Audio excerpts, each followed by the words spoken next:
What's up, traders? Welcome back to my channel. If you don't know me, my name is Nick, and on my channel I talk all about trading Forex and stocks. And today we've got a concept that I'm really excited about. We're going to be talking about trend continuation and ways to spot some decent setups or some decent ideas to look to go long in an uptrend and short in a downtrend. So stay tuned. We're going to be talking about some key tips here, so let's get into it.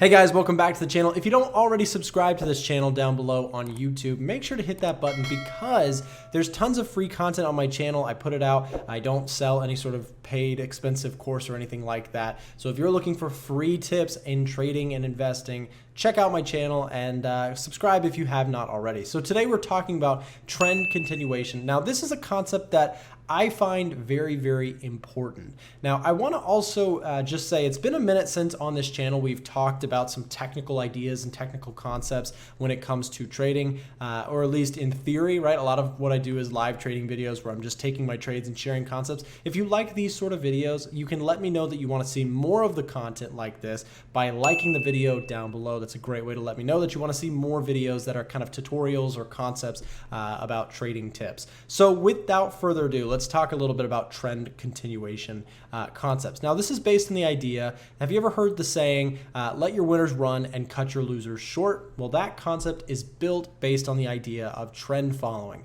the idea of letting those winners become very, very big if you're long, or short, you want the market to tank on you and continue to hold those trades and let them really run when they work out. And when they don't work out, you want to be out of there pretty quick. Think about a toxic person in your life. If you try and stick around with that person for too long, it usually drags you down and it's not a good thing for you. As opposed to your best friends, your quality people in your life, if you stick more around them, you're probably going to become more like them. You know, they say if you're like the sixth person in your 5-person friend group and those 5 people are super successful, you're more likely to be the 6th successful person. Hopefully that concept makes sense, but you probably get it. So the idea here is with trend following or concepts of trend continuation, I want to be looking for setups that give me a decent risk to reward. If I'm right about the trade, I want to let that thing run. And if I'm wrong about the trade, just get me out of the trade. So how can we do that better? How can we look for opportunities based on trend continuation?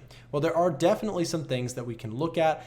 And I'm going to go ahead and dive into some examples here looking at GBP JPY. This is the daily chart. If you have followed my channel for a while, you know that I am a big proponent for swing trading. I'm not a day trader or scalper. I prefer to look for longer term moves in the market just because it requires less time, energy, and effort. In my opinion, I'm better at looking for trend continuation on the higher time frames, and so that's just what I personally do. Now, these same concepts can be applied to lower time frames. If you're trading the 30-minute, 1 hour, whatever, these are still concepts that very well could be valid and may help you to look for ideas or setups to consider.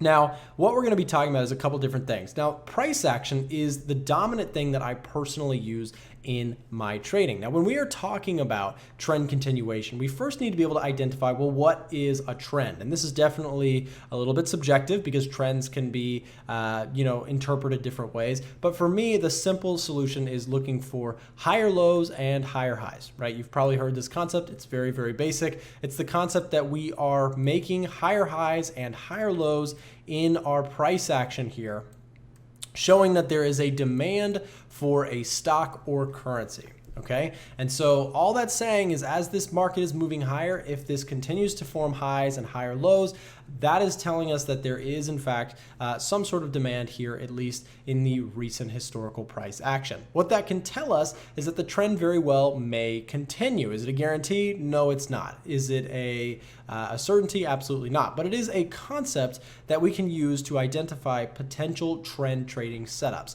And that is step one for me, is identifying a strong trend. Now, that's going to be one component of it, but now how do we find continuation setups? So it's one thing to know that, okay, yeah, we've got a setup or a trend to the upside or downside, but how do we actually get involved with that trend in a calculated way where we can limit our potential risk but maximize our potential gain? And that's really the name of the game. Now, entries and exits when it comes to Forex or stocks or just trading in general, people obsess about them. They obsess about getting the perfect perfect timing. They want to get in right here so that they can get in the trade and hold it for profit without seeing any sort of red on their account. And unfortunately, that is not necessarily how successful traders do it. That's not how anybody does it, because entries are very difficult. There's a lot of reasons for the market to be moving up or down, right? You've got different reports, fundamentals, you've got technicals, you've got fear driven by short-term stuff going on, like if there's a tweet that comes out and it causes the market to move. There's a lot of things that go into making the market move. So to think that we're going to get the perfect entry all the time is just not entirely realistic. Doesn't mean we can't try to get better entries though. So let's talk about some ways that we can look for some better entries. Well, for me, what's usually going to be key is looking for areas of support and resistance, which I know is super basic, but in my opinion, very, very helpful. So looking for something like this, where we see that there is buyers in a region, can give us a clue or an idea of an area where maybe it's worth taking a buy trade. So we've identified here that we've got an uptrend. How do we know? Based on our concept of higher highs and higher lows, we do see some nice concepts here. Now that's not only the thing, the other thing that I'll look at a lot of times is the 200 period moving average. If this is moving strongly above, then that's an uptrend, and if price is moving strongly below, that is a downtrend. The other way to do that is to say, where's the 50 period moving average? That's sometimes one that people will use, right? If we change this to 50, and we click OK. Sometimes people will say if both of these are in line, right, the 50 is above the 200, that is a simple way to identify momentum. That could be a decent one to think about. There's all different ways for people to get involved with that. But the basic concept is we're looking for a strong market one way or the other, and we're looking to get involved on a retest or on a breakout. For the most part, that is how I'm going to be approaching this.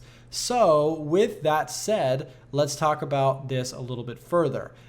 We've got a supportive zone based on structure holding. Well, that could be a decent way to look for a pullback entry. A lot of you guys might like pullback trading. I think pullback trading is fantastic, especially if you can identify some strong trends that give you some sort of edge. Now, I mentioned with entries and exits that there's no way to be perfect with it. It's very, very difficult to get the perfect entry consistently all the time. However, with the trend, there is a slight, you have the trend in your favor, right? That can give you some setups that may actually have a slight edge just by being with the trend, right? So if the market is moving strongly up, just by trying to look for opportunities, it doesn't even matter if you're buying here or here, right? That may not be the perfect entry, but the idea is that because this trend is strong, if it continues, you're set to gain just by the natural flow of that market, right? It's like you have a big train moving in your direction anyway. So even if your entries are not perfect,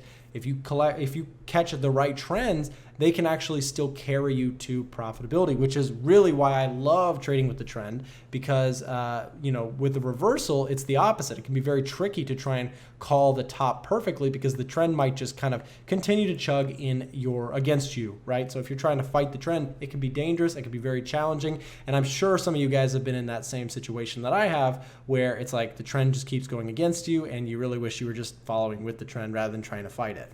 Anybody else feel that way? Comment down below if you've ever had experience like that, but I know many people have, and probably most people that watch the channel have. So again, with this concept, looking for support levels is a great way. Now, another way is to actually look for candlestick patterns. Now, this is going to be something that is going to require a little bit more experience with candlestick patterns, but let's talk about it. So we can actually see right here, what do we have right there? What do we have right there? You can see, and even technically right here. Well, these are some interesting candlestick patterns that do give us some clues about the potential next market movements that could be happening, right? So you have something like this, which is kind of a pin bar. Now, it's not the prettiest one, but if you're not familiar, you can do some Google searches on this, but basically it's a long wick on the bottom, a small body, and basically this identifies that, price was coming down.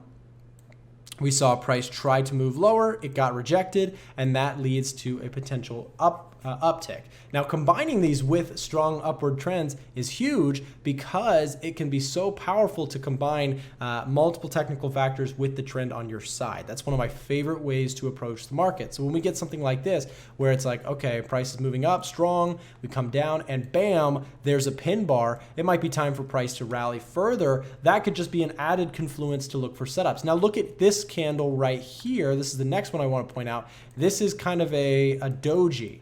Now, if you don't know what a doji is, I don't get super technical with my candlestick patterns personally. I don't spend a ton of time with that, but the basics are still there. This is a concept where the market went like this, right? We saw it shoot up, we saw it shoot down, we saw it come back. That is basically what happened in this candle, because we see markets, there's a wick on the top, there's a wick on the bottom. What that tells us is that market participants were not able to decisively move the market up or down. And the reason that this is considered potentially bullish is because, number one, again, we are still in that upward trend. And number two, bears are in control here on the counter trend, and their failure to push price lower is a clue that, hey, bulls might be ready here to push that market higher. And that's exactly what we see. Now, the final one that we wanted to talk about was, in fact, does anybody know what this one is? It's a very simple pattern that I personally love to see, an engulfing candlestick pattern. Okay, now the reason this one is interesting is it's very, very straightforward. You have a market that's coming down, bears are in control short term on the counter trend, and then bam, you get this huge green candle that just shows decisive push by the bulls. And what do we see? Follow through, right? We see the market continue to rally to that upside. Now, is this going to work every single time? Of course not. There's never a guarantee when it comes to trading that your entry is going to be perfect or anything like that. But seeing something like this very well could give us an idea of getting long, especially when you see something like this, where you've got, a previous level of resistance being broken and closed above. That's a big indication, right? You combine your price action with your candlestick pattern price action, and then you've got yourself some decent ideas, especially when you combine it with that overall trend. So these are a few ways, again, looking for signs of continuation in a trend. We're looking for support. And of course, going back to our concept of higher lows, higher highs, that can be a great way to identify uptrend continuation. Another key one is looking for breaks. I love to look for key breaks above the high. In fact, check this out, guys. This is beautiful. This is an example of a break and retest just following the trend, keeping it so simple. So price gets that big bullish engulfing, and then we see, bam, the follow through.